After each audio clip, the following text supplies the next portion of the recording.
Hello, everyone.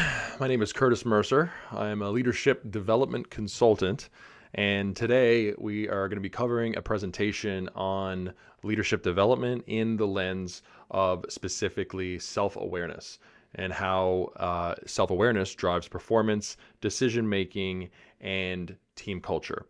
So this is going to be a presentation that covers the inner world of a person and how it affects our external world, the people around us, and our environment. So let's just begin. So with the first slide here, what does it mean to be self-aware? So we all have our definitions, you could say, of what self-awareness is. Now, obviously, there's an official definition of self-awareness, but then, of course, everybody has their own individual way of any sort of definition. Really, they will have their own definition of any word, and self-awareness is just like any other. So, but check this out. Most people describe self-awareness by talking about the story they tell about themselves. So a story, meaning something that is perceived. This is something that is not actually conducive of what reality is actually saying. So for example, this is what people think self-awareness is. And honestly, this is actually what most people would define, you would say, in a sense, of what self-awareness is. So I'm a good listener, I'm hardworking, I'm honest, and I'm driven. And basically what they say is I'm a good person. And we are all guilty of this. Like, we all want to believe that we are good little snowflakes and that we do nothing wrong and that we're helpful towards everybody around us. We don't lie. We don't manipulate anybody else around us. We are the good person, and then everybody else around us, or not everybody, but just the person that kind of sticks out a little bit, they're kind of the ones that are gossipers, and they're the ones that are not putting their work in, on time, and they're lazy and all this. But not me, but not us. We don't do that. We're good people. That's just how common it is for everybody. So, but the question is self-awareness actually, self-awareness is actually something completely different. So self-awareness is actually being aware of what is actually going on internally. So the thoughts that you're thinking actively in your mind, and also, well, we'll go into that in a second, but we'll stick on this. So basically, fear of failure, right? Need for approval. Now, of course, each of these has a thought that goes along with it, right? But you know what I mean. So discomfort with conflict, right? Need for control. So each one of these, it basically reveals something important, that we all have pain that essentially we've experienced from, and I won't say anything about that now. We'll wait until later. But basically, we all have pain, and that pain influences the way that we see ourselves and the way that we see the world around us. And it's not a matter of you being a good person or you being a bad person. Hence, why I don't actually say bad person. I say I'm in pain, or I'm a bad person. I said instead I'm in pain, because that's what it is. I personally don't believe there's such thing as good person or a bad person. It's just a person that is not feeling pain internally, and then a person that is feeling pain internally.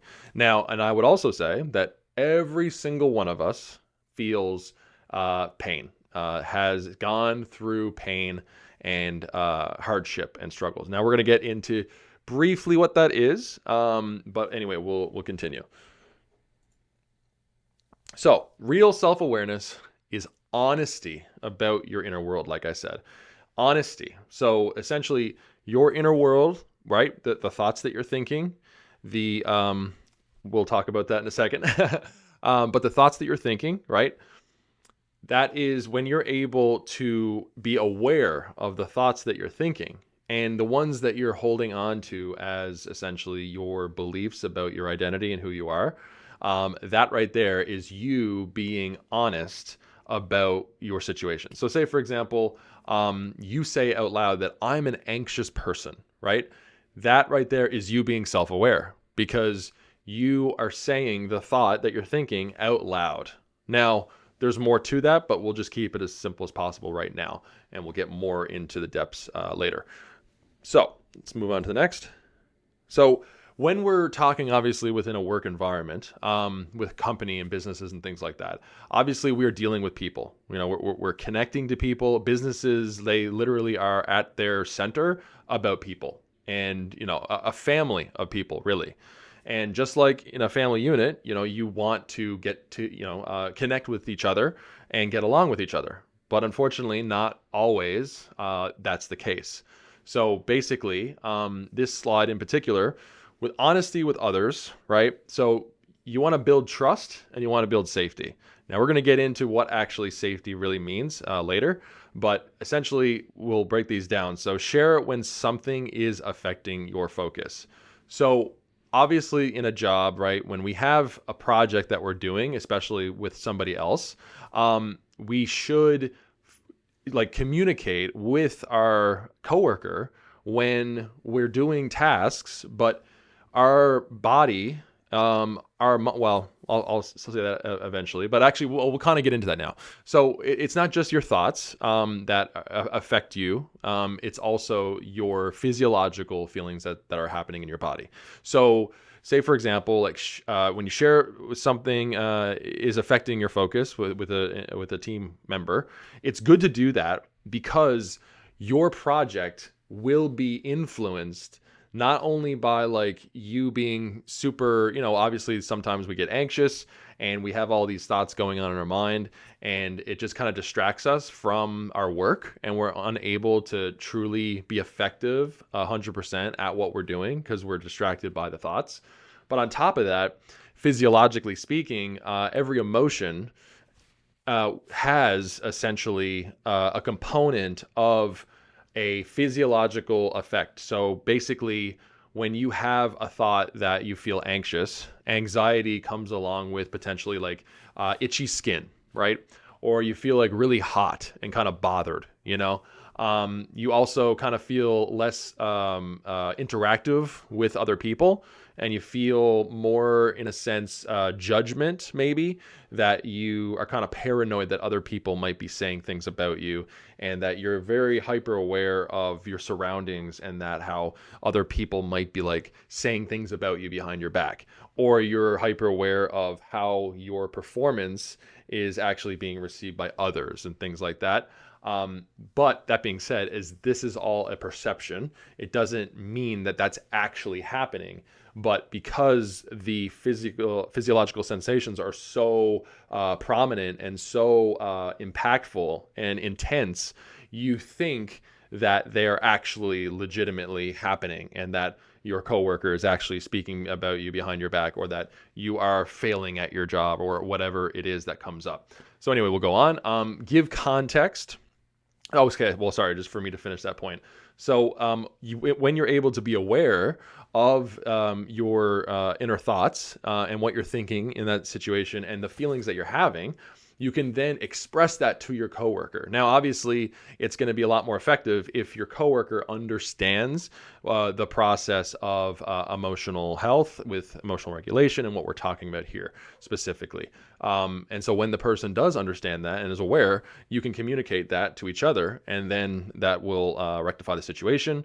And also, you can then be more effective at your work, because what you're actually doing is, instead of pushing through when you're feeling like that, instead you could go to the bathroom and splash some water on your face, or you could just do some breathing exercises, quick inhale and then slow exhale several times.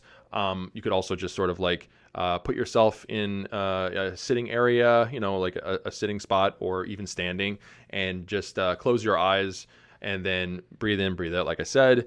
Open your eyes and then say that you're safe, and say that essentially you can see the objects around you. So look at 3 different objects, there's a chair there, and there's a coffee pot there, and there's a ceiling fan, right? And so that just puts you into your body instead of like all this mind focus, where the anxiety really stems from is that imaginative sort of chaotic input. So anyway, to finish up with that one, give context without oversharing details. So this is really important. Obviously, when it comes to the thoughts that you're thinking and the physiological effects, you don't have to like be so descriptive about it with your coworkers about what it is you're thinking or feeling. Because of course, with the thoughts that you're thinking, it's not just about your internal state of like, oh, I'm anxious right now. But it could also be like, oh yeah, me and my wife are having difficulties in our marriage right now. So that's why, my job performance isn't really, I'm having that struggle. You don't have to say that. Just say that right now, yeah, I'm dealing with something at home right now. And so, yeah, it's kind of difficult for me to focus on my work.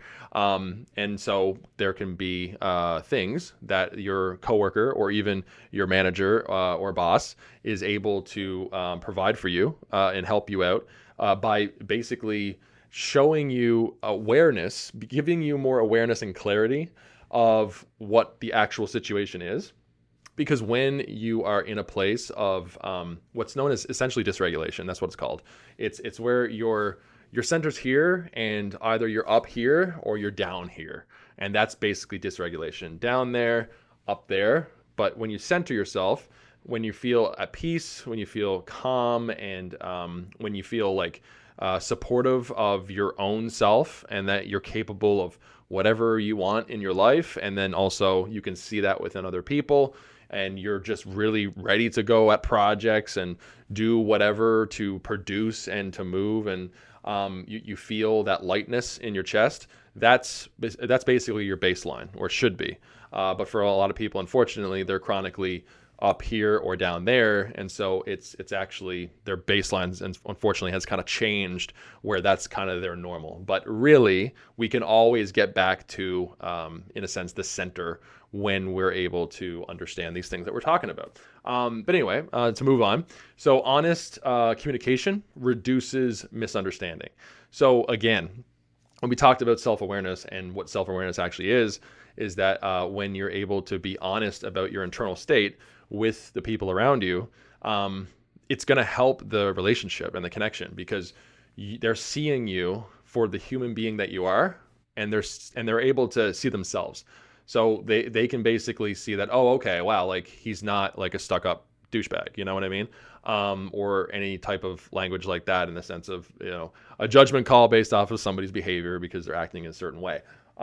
So through that lens, you can be like, yeah, okay, I don't have to take things too seriously, right? I don't have so much pressure on me to be the best version of myself all the time, and to come off to everybody else that I'm performing the best that I can be, and I'm never making mistakes and all this stuff. That creates so much stress, and stress weighs on the body, and that will deteriorate your physical body over time.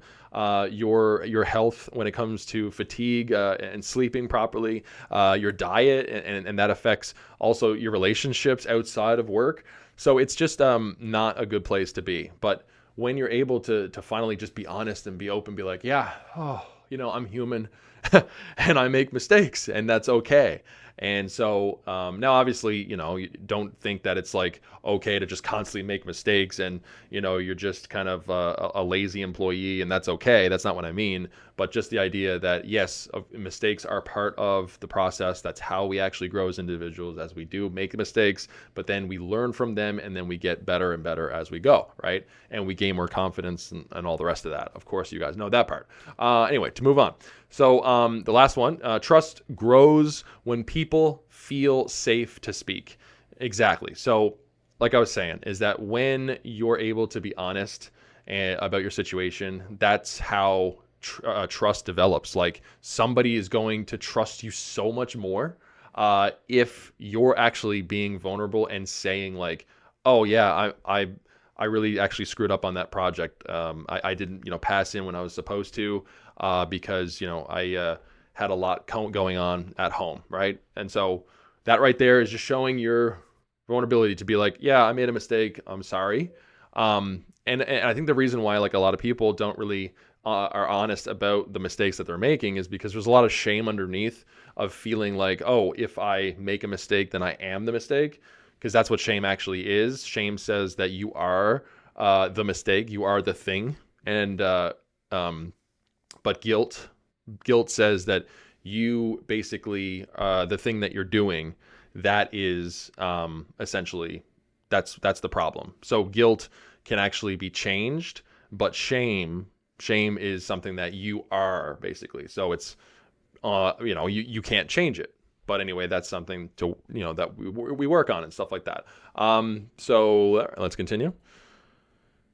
So yeah, basically, when we're dysregulated, like I said, when we're up here or we're down here, and we are perceiving things and people and ourselves in ways that are not actually conducive of reality, unfortunately, and this is always the case, it will gossip will be the factor that we have to deal with, unfortunately. Gossip is always something that really starts up with every single person. It's something that we all deal with. Now, I'm not saying that every person, in a sense, gossips, but every person has either experienced gossip or on the receiving end of it, or have actually gossiped about somebody else themselves. And some people think that certain situations and scenarios are not actually gossip, but they still are gossip. Like when you talk to a friend privately about another individual, and then you say something about their character or something that basically kind of judges them and puts them in a box, and then you tell your other friend about that person's character and how they're behaving or whatever, and you're kind of putting a name on them as this is who they are now, but it's still private, and you didn't like say it around your work employees and everything like that. Like that's still gossip, even if like nobody is around really to see it. It's still gossip, and therefore it's just not good behavior. Because honestly, gossip, the act of doing that, the act of judging another person, it actually weighs down on you emotionally as well. So we're not going to get into that, but it does still have effects, even if you're not doing it actively amongst your peers and only just with a friend. But anyway, so like I said, when people are dysregulated, they are going to be more susceptible to gossip as opposed to when people are regulated and they're able to see themselves for being able to be employees that are able to put their work in on time, to show up to work on time, to put in extra effort to get the job done, and all these different things. As opposed to dysregulated, right? Where you are kind of slacking off. You're not really taking your position seriously.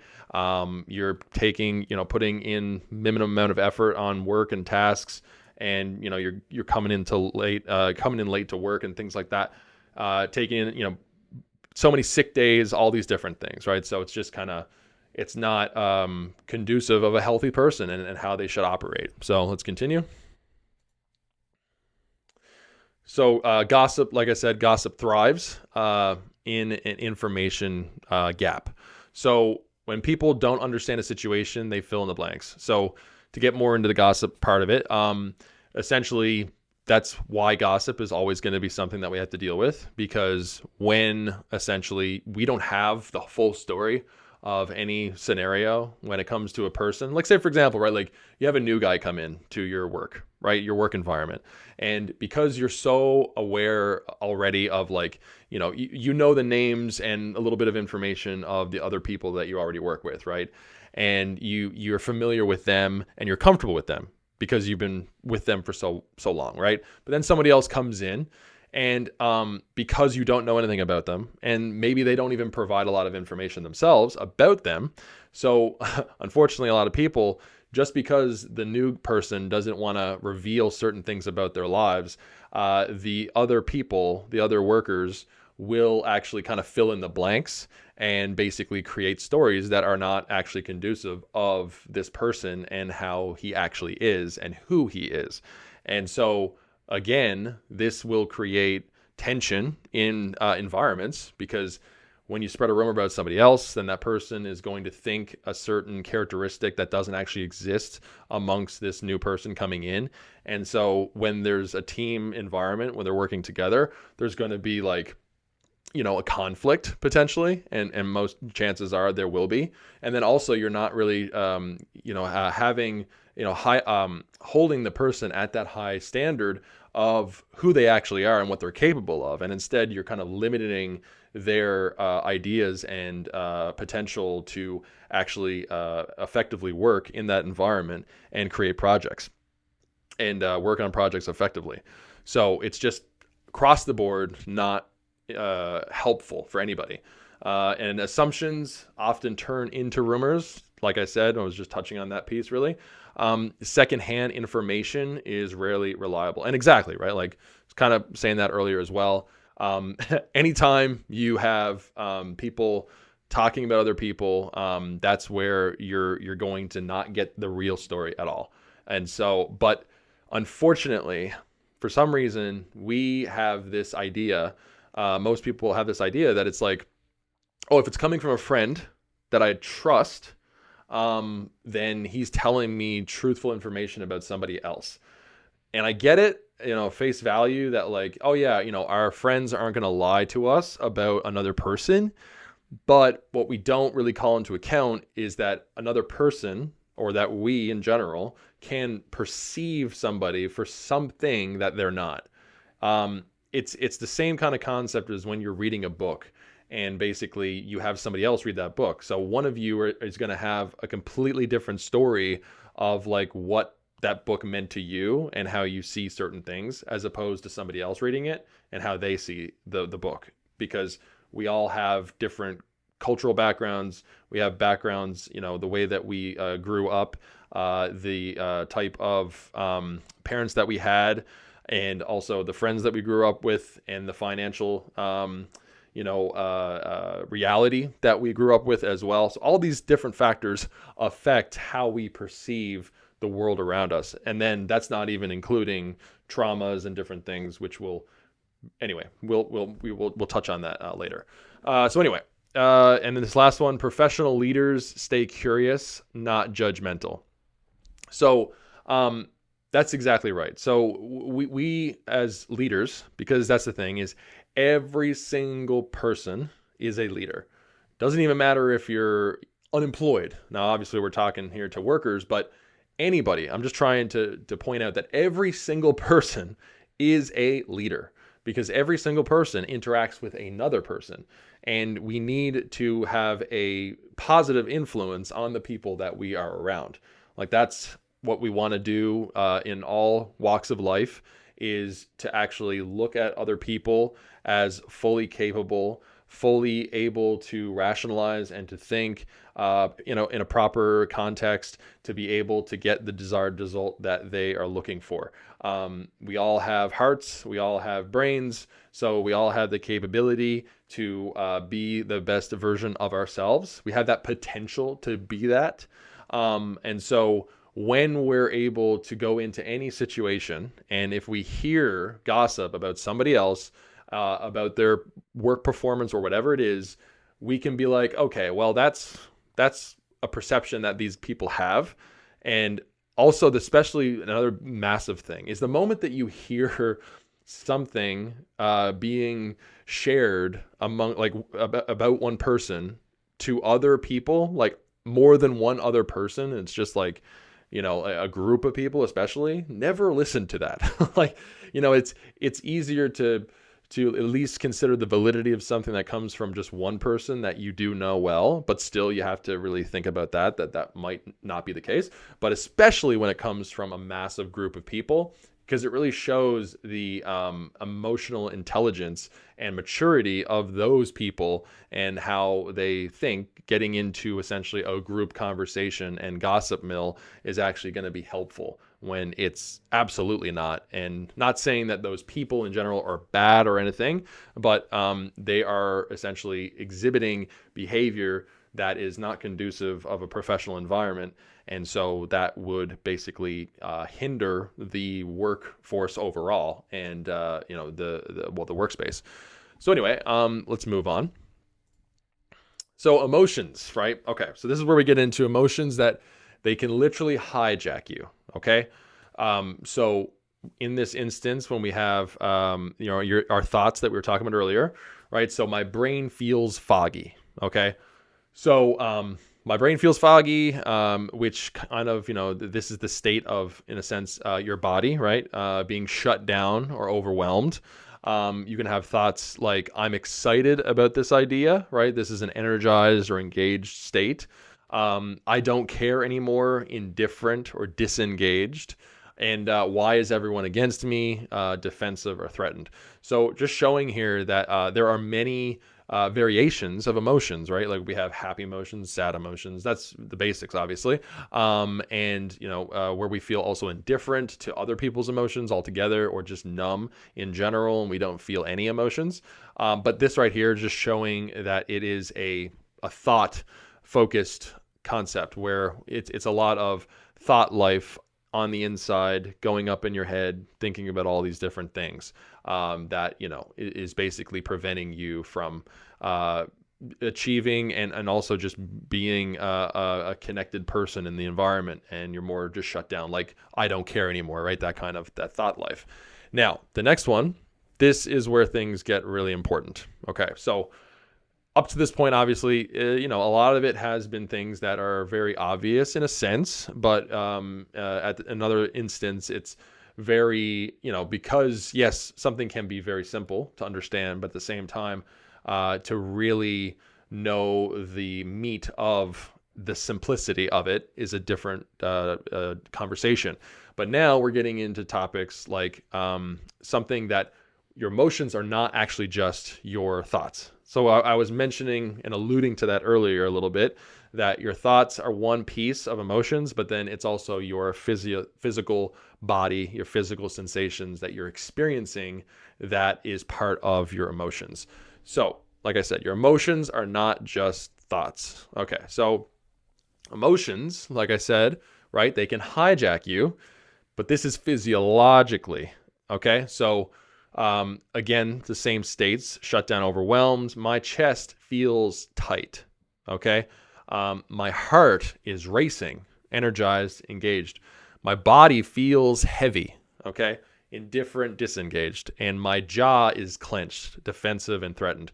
So this is to point out, right, that when we are going through this kind of experience, like when we have an emotion and that emotion then carries with it that physiological sensation.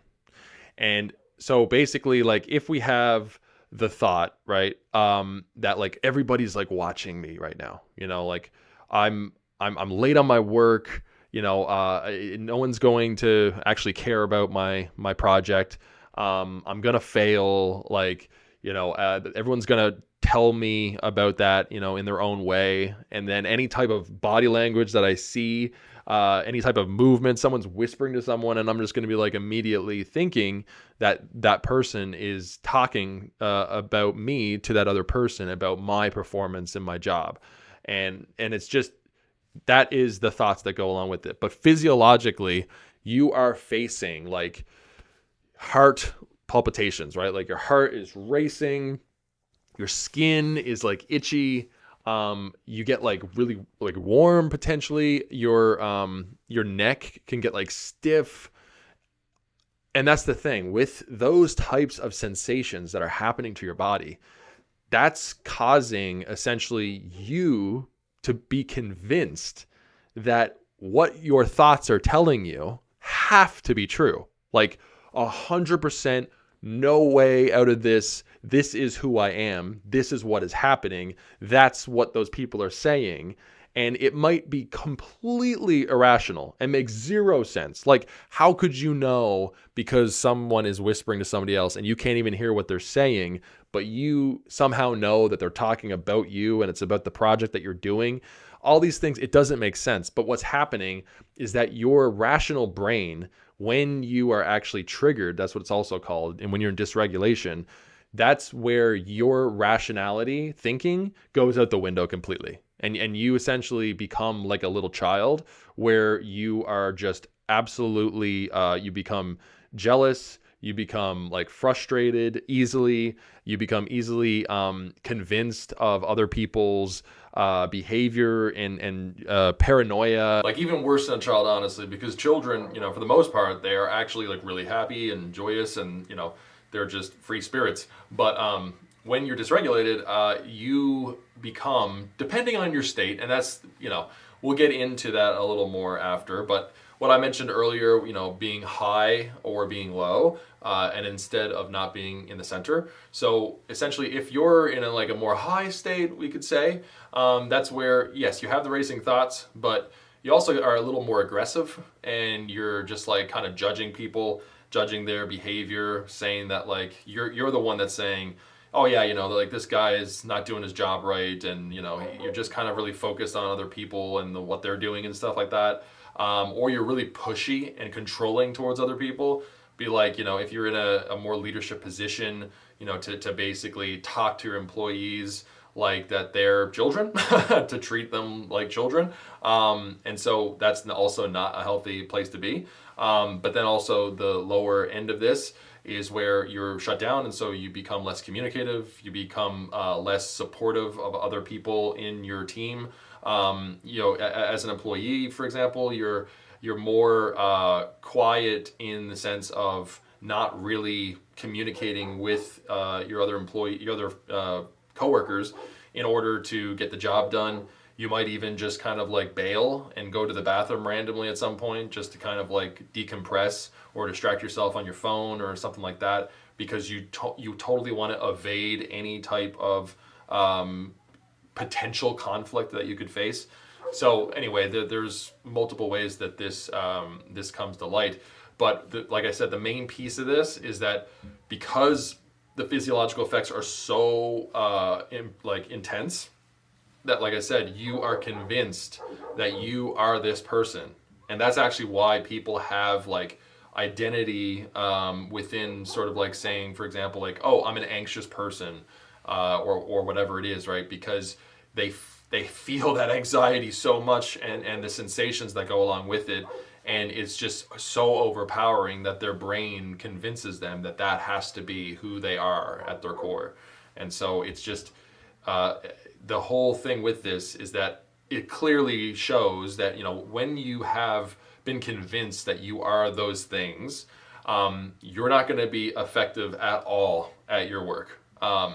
Your business, and, especially if you have multiple, which there's always people in any situation, because that's one thing I didn't really, allude to, but not yet. But the idea is that this isn't something that happens to some people. This happens to every single person, okay? It's just based off of how honest, how self-aware they are about their internal world and how often those things actually come up and affect their lives. They're probably not aware of it, and they probably wouldn't be able to explain it to you about like, oh, that's the thing that's actually happening to me. And instead, they come up with not excuses because they just believe that that's who they are, but to somebody else, it does sound like an excuse. Like, oh, I'm an anxious person, like I said earlier, kind of thing. So anyway, moving forward, because like I said, it's just really important to understand that point, that, and it just, it makes sense, right? Like when you're expressing that kind of mindset and also the feelings that go along with it, and you're convinced like you're inherently like an anxious person, or that like you're not, you're a really hard worker, because that's the thing, it can happen in both extremes. If you're an anxious worker, then you're going to have a lot more slip-ups at work. You're going to be distracted a lot more. There's going to be a lot more less connection and team cohesion together while you're working with other people. But then also, if you're a hard worker, if you identify as a hard worker, then essentially your ability to essentially perform to the extent that you should, that's like who you are. And so you're just going to get stressed out a lot more over time and burn out very quickly. And also you're not going to be very communicative effectively to your teamwork, to your team members, because, or your fellow teammates, in your projects because you're more pushy and people are going to, probably talk about you behind your back and stuff like that because you're, actually acting in that way. So that's also not healthy either for your work, right? So this stuff is very much crucial to understanding, because once we can of course understand it, then we can figure out ways to actually rectify the situation. So anyway, let's move on. So, when emotions hijack you at work. So, like I said, was already kind of going over this, but basically, these are just two small examples here to kind of illustrate what I was saying earlier. So this person here, right? We have misreading coworkers' intentions. What is she whispering about me, right? So he's thinking that they're talking about him, and he's kind of like, really distraught about it. It looks, right? He's got the sweats and everything. Like he's really, really getting into it. And anyway, they're just saying something completely different that's got nothing to do with him. I can't believe that meeting ran that long, right? So nothing to do with him at all. And then another example, avoiding difficult conversations. So he just says, hey, do you have a minute to talk about that meeting earlier, this guy? And then this other guy here is on his phone and he's just distracted, right? And he's like, oh, maybe later, right? Because he just wants to avoid that situation, because probably conflict and stuff like that is involved there. And he just says internally that essentially he doesn't feel safe enough to be able to take part in any conflict, because he thinks that will hurt his inner world in a sense. We'll go into that a little later. So to move on here. So this is an illustration. You guys could probably, bring together what this actually is from. I couldn't use the actual movie or anything because, this is, anyway, just couldn't use that. But who is at the controls right now, right? So when we were talking earlier about the emotions, right, and those physiological effects, they hijack you, right? And this is actually kind of a representation of that, because when they hijack you, they literally take over your thoughts life and also your inner feelings as well. Now, in a sense, it's not really going to take over your movement of your body. That's one thing, obviously, that you have control over 100%. But if you're not aware that you have control over that, and instead you believe that you are your emotions and your physiological feelings in your body, well, then essentially what you're doing to yourself is you are literally giving the hijacking. Well, you're giving over the controls to them, and they can do whatever they want. And when they're in control, there's a lot of misery and a lot of chaos, a lot of disorganization, a lot of disconnection, a lot of hurt feelings. And by the way, all of this stuff that I'm talking about, this is not just a work situation. This is a life situation in your family life, in your hobbies, in any sort of situation where you're engaging with other people, but also if you're just engaging with yourself. It all affects every other part of your life, every other facet of your life. And so this right here is crucial to understand, because, like I said earlier, once you become aware of this, aware that you are not your emotions and you're not the physical sensations that you're experiencing in your body, that's when you can fully take control. So basically, we'll get into that now. So you are, like I said, well, you are not your emotions, right? We were going over that. And anyway, so this is just actually a representation of your awareness, and how essentially the awareness is kind of like the light bulb, right? Like that's who you actually are. And the things that are around it, like looks like viruses. So like my brain feels foggy, right? Why is everyone against me? My chest feels tight. My stomach just dropped. My jaw is clenched. My heart is racing. Like all of those emotions and physiological feelings, like they feel so real, and you identify as them. And they're viruses because, and only though, actually, just to say that, they're not actually viruses. They're not bad. These are things that are actually giving you some feedback on your current state. But the problem is they are viruses if you believe that they are you. They are your identity. This is who you are. Oh, my heart is racing. Oh, that's just something that happens to me all the time. That's who I am. All that stuff. And by the way, of course, you can absolutely be convinced that that's the case, especially if you're constantly in those states where you're constantly feeling anxious, constantly feeling stressed, constantly feeling shut down, or constantly feeling angry, and just kind of very active towards judgment towards others or blaming others. And so that can be your baseline. And so then when it becomes your baseline, you just think that that's who you are as a person, and that's where things get really dangerous. And absolutely, like I said, it's pretty clear, right, that if you're in those states, if you're having those types of experiences and you identify as those types of people, your work is going to be terrible. Your job is going to suffer drastically. Your team is going to suffer drastically, and your business is going to suffer drastically. So anyway, that's across the board, obviously. Anyway, but this is where we get into some beautiful territory. Okay. So up to this point, it's been more about, being aware, of course, of your inner situation and where things are in the hardship of the thought life you have and the physiological effects that go along with it. But like I mentioned and alluded to at the beginning of this, you have your center, and then you have up top and you have down below. And your center is what is called your true self. Okay, so your true self is expansive. So you're able to think of ideas and expand your understanding of the world around you, the people that are in the world, yourself. And when you do that, you're able to actually see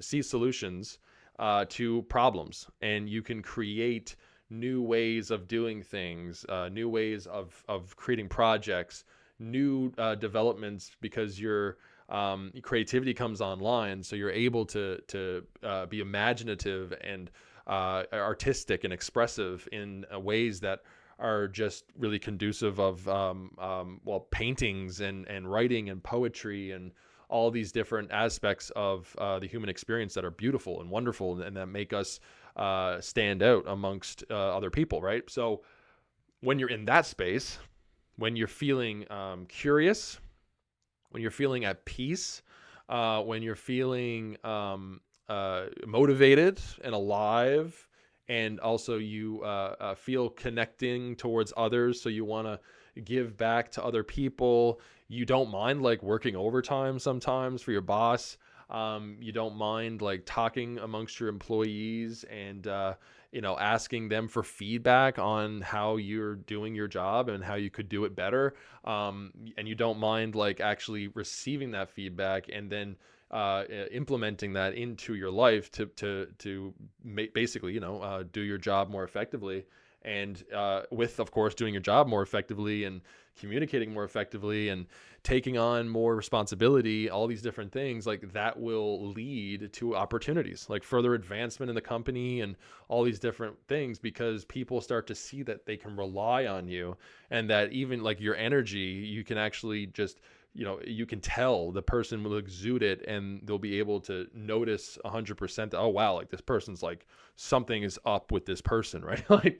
they're different, the way they come off, their confidence level, the way they're able to articulate themselves, all these things start to kind of come together, and they're able to see that, wow, okay, so this is, this person is fully capable of the job or position that they're stepping into, or that I would be, interested as a boss, interested to give that person extra responsibility, which then of course increases that person's pay and all that stuff, right? So with that, and reputation that goes along with it.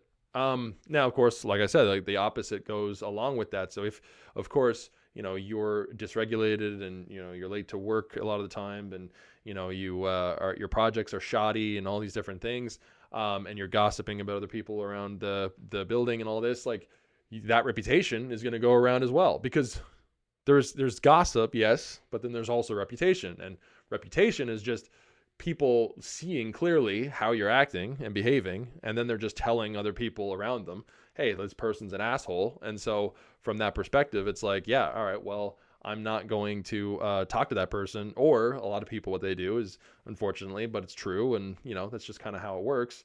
They kind of avoid that person, or they pretend that everything is fine with that person when it's not, because they don't want to have a conflict with that other person. But really, actually, conflict is really important if it's healthy. Not going to get into that one right now. That would be a different slideshow and workshop. But anyway, we'll move on here. I'll just first read these off. So I feel connected to others. I know I can get this project done on time. I feel warm inside, and my mind feels clear. So we'll move on here. So right here, these are some statements that kind of show exactly like that this is not your identity, right? So everybody can relate to these. I can relate to, everybody can relate to these. So I'm just going to read these off. All right. So if I want something done right, I have to do it myself. And people should just do their jobs properly. People rely on me. I'm the one everyone comes to when they need help. I just need to push a little harder. Results are what matter. I'm just wired differently. No one really gets where I'm coming from.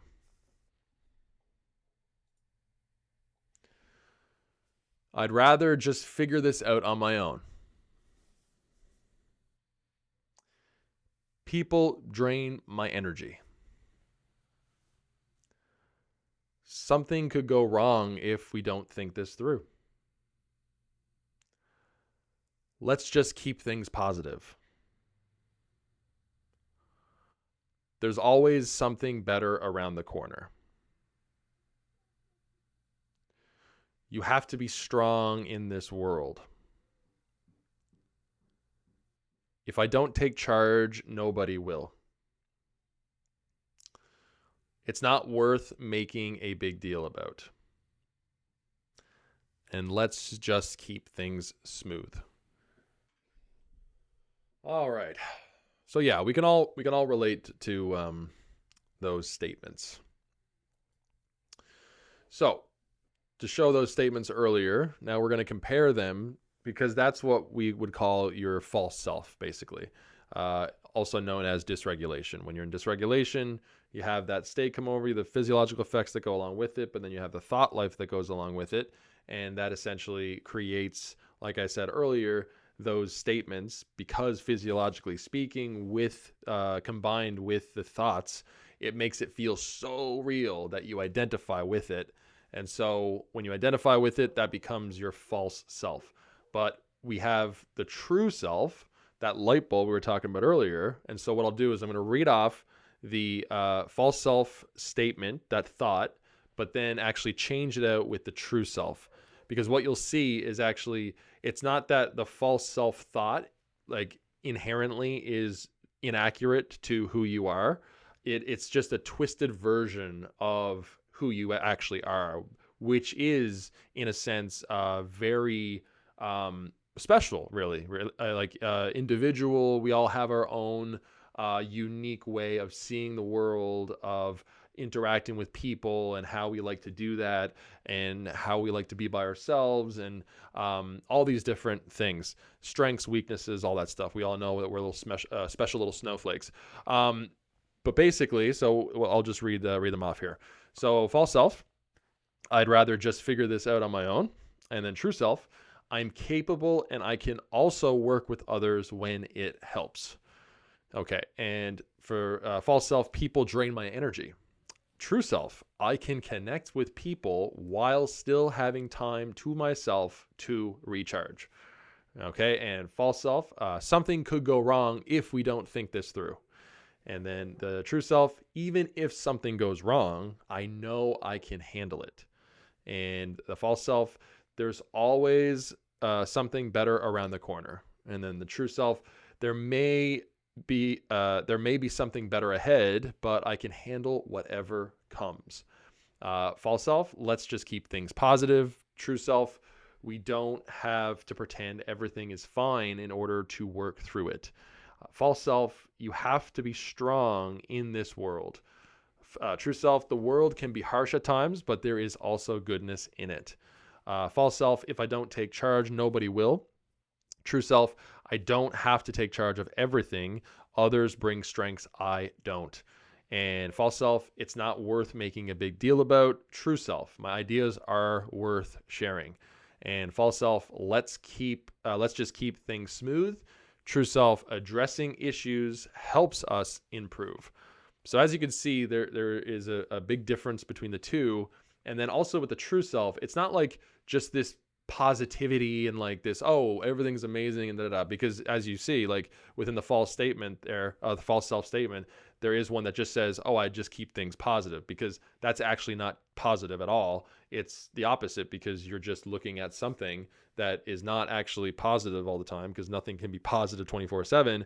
And that's actually confusing the reality, which is more of a balanced idea that instead of, oh, I can be positive all the time and think positive all the time and things are positive, just say that, oh, even when things are not positive, I can still be okay. So we can move on here. So changing thoughts isn't the whole story. So this is a crucial thing to understand. Now we're getting to the closer to the end of the presentation now. We're kind of a little bit over, but that's okay. So we're just going to get into this. Changing thoughts isn't the whole story. So basically, what we believe, a lot of us believe in the mainstream and just in general, when it comes to mental health and emotions and thoughts and behavior and all of that, is that we can change our behavior if we change our thoughts. So what I think, a lot of us will do, and I just want to make sure that this is not how this will work with this presentation, is that you come away from this presentation thinking that all I'm saying is that if you take this thought, and this is a thought that you want to change, and then you replace it with another thought, and then you just start thinking that thought, and then you're good to go. That's not what I'm saying, because it doesn't work that way. And that's actually where a lot of motivation comes from, where a lot of YouTubers, a lot of people online just kind of telling you that, oh, all you got to do is just believe in yourself.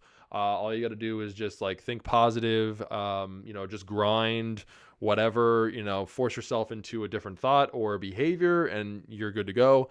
But why is it that people, always end up mostly going back to old habits? Why is it that New Year's resolutions don't really work out and that they end up, screwing up, well, not screwing up, but end up not doing the thing that they were going to do, right? And there's a reason for that, and we'll get into that. So basically, there's a difference between motivation, like I said, and transformation. So transformation, that wins every time. When it comes to you self-actualizing and being the fullest version of who you can be, that's transformation. Motivation is on the outside, it looks really sleek and cool and honestly like short term. It's very appealing, because if you think that you can just think a different thought, then there's not much effort that goes into the process of changing yourself if all you have to do is just think differently. But that's not how this works. So transformation is when we feel like, this is the process of transformation, okay? This is what we're actually talking about here, and actually what this whole presentation is really about. When we feel unsafe, okay, our nervous system changes how we think, feel, and act. So question is, also feel as in perception. This is key.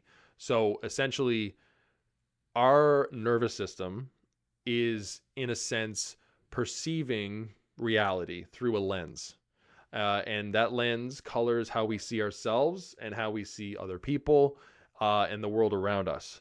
And so if we feel unsafe, we are going to perceive all of that in ways that are not actually accurate to who and what is going on in the world and in other people. Therefore, disconnection, therefore, anxiety, stress, depression, and all the things that go along with it.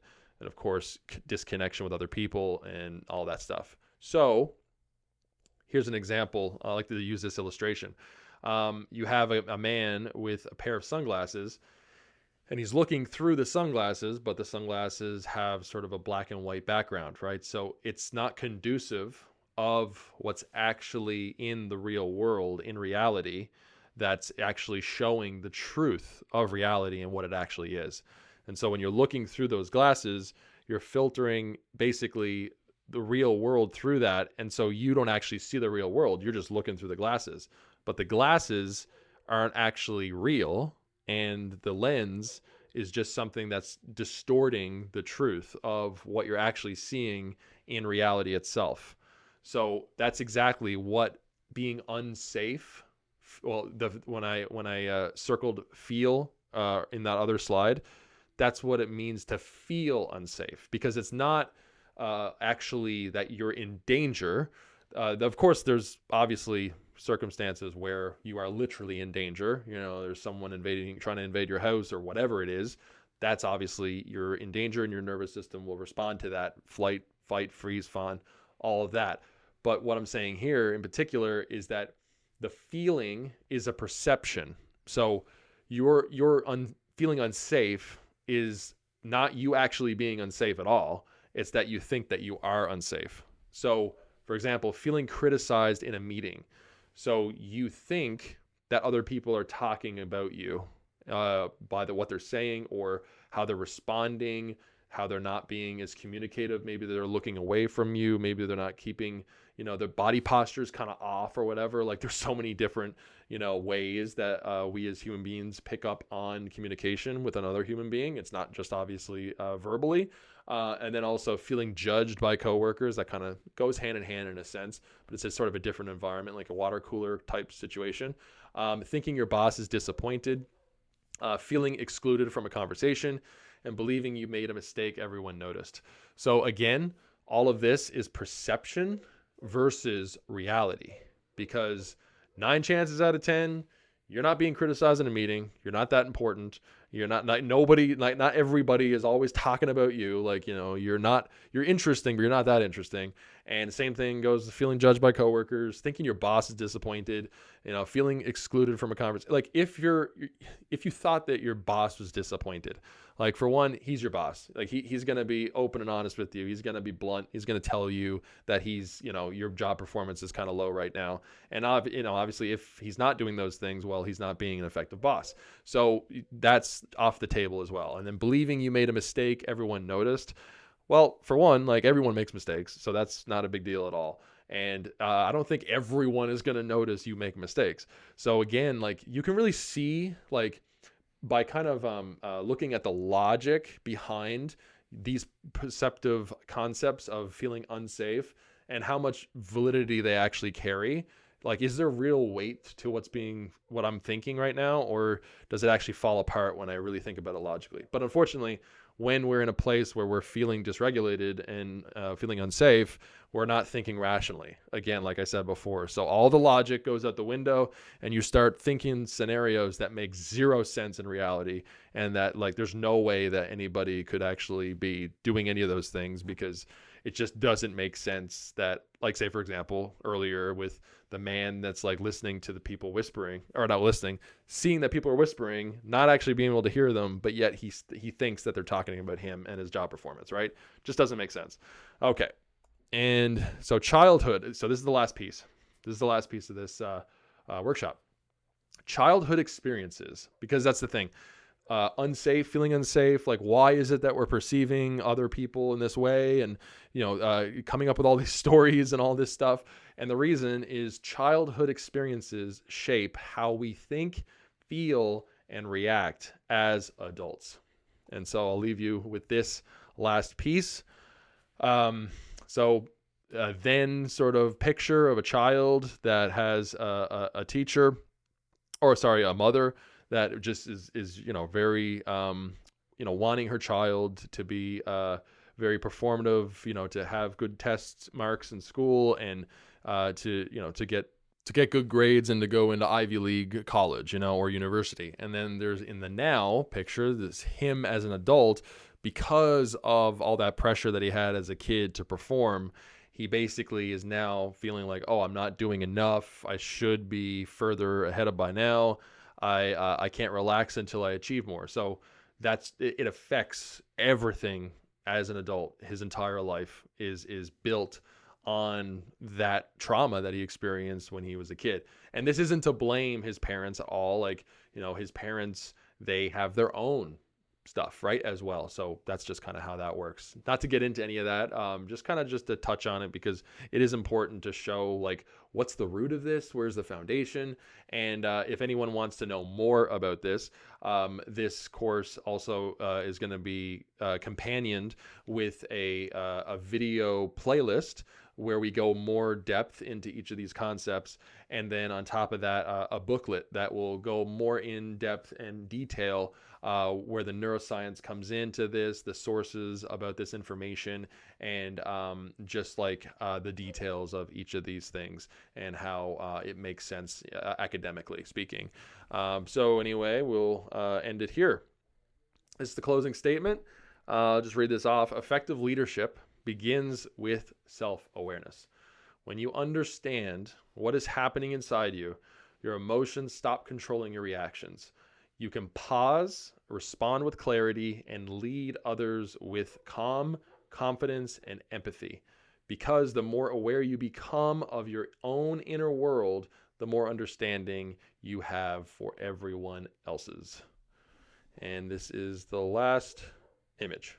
So basically, the glasses are off. There's no distortion between reality and this person, that you are now, in a sense, seeing clearly. And that's what it is to be regulated, to be self-aware, is to finally take the glasses off and to see the truth of reality.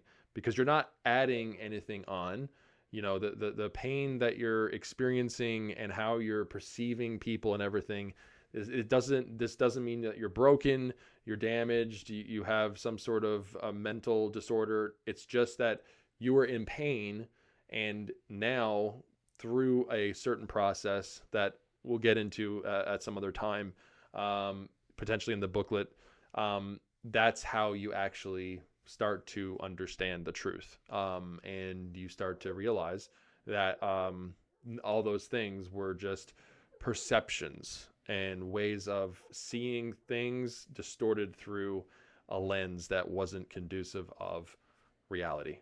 So this is the presentation end, and on leadership development. I'd ask if any of you have any questions, but basically, you can leave them in the comment section. If anyone has any questions about anything that I talked about today. Thank you for listening. I'm Kurtis Mercer, nervous system identity coach, and also leadership development consultant. And thank you for your time and being with me for this. Bye-bye.